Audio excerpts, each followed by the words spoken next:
যুক্তরাষ্ট্রের বাড়তি শুল্কের সিদ্ধান্তে যখন টালমাটাল হয়ে উঠেছে বিশ্ব অর্থনীতি, ঠিক তখনই এক সাহসী চিঠিতে পরিবর্তন এনে দিলেন নোবেলজয়ী অর্থনীতিবিদ ও অন্তর্বর্তী সরকারের প্রধান উপদেষ্টা ডক্টর মোহাম্মদ ইউনূস। ট্রাম্প প্রশাসন বাংলাদেশসহ একাধিক দেশের উপর ২৫ থেকে ৩৭% পর্যন্ত অতিরিক্ত শুল্ক আরোপ করে।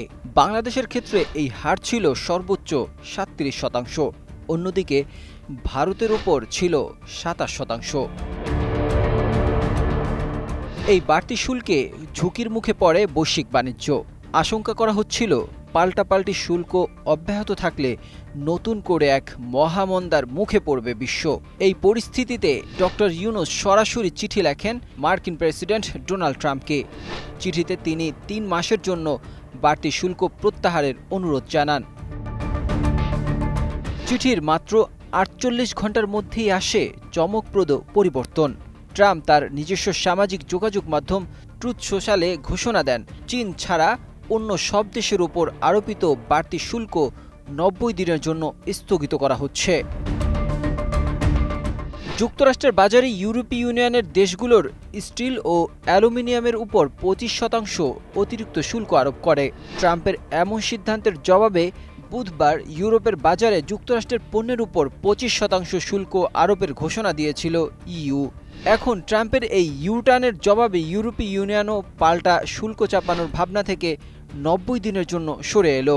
এছাড়া পারস্পরিক শুল্কের বিষয়ে যুক্তরাষ্ট্রের সঙ্গে আলোচনায় বসতে চায় ইউরোপীয় ইউনিয়ন। চিঠির সরাসরি প্রভাব পড়েছে ভারতের উপরও, যেখানে ট্রাম্পের সিদ্ধান্তে ভারতের উপরও শুল্ক হ্রাস পায়। ভারতের প্রধানমন্ত্রী নরেন্দ্র মোদীও বুঝতে পারেন ম্যাজিক ম্যান ডক্টর মোহাম্মদ ইউনূসের ক্যারিশমা ঠিক কতটা কার্যকর। সম্প্রতি নিজ মালিকানাধীন সামাজিক যোগাযোগ মাধ্যম ট্রুথ সোশ্যালে মার্কিন প্রেসিডেন্ট ডোনাল্ড ট্রাম্প ঘোষণা করেন, বিভিন্ন দেশের উপর পৃথকভাবে যে পারস্পরিক শুল্ক আরোপ করা হয়েছিল সেটি ৯০ দিনের জন্য স্থগিতের সিদ্ধান্ত নেওয়া হয়েছে।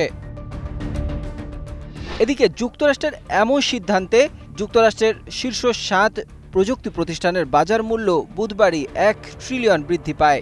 বাংলাদেশের অনুরোধে নতুন শুল্ক ৯০ দিনের জন্য স্থগিত রাখার সিদ্ধান্তে যুক্তরাষ্ট্রের প্রেসিডেন্ট ডোনাল্ড ট্রাম্পকে ধন্যবাদ জানিয়েছেন অন্তর্বর্তী সরকারের প্রধান উপদেষ্টা ডক্টর মোহাম্মদ ইউনূস।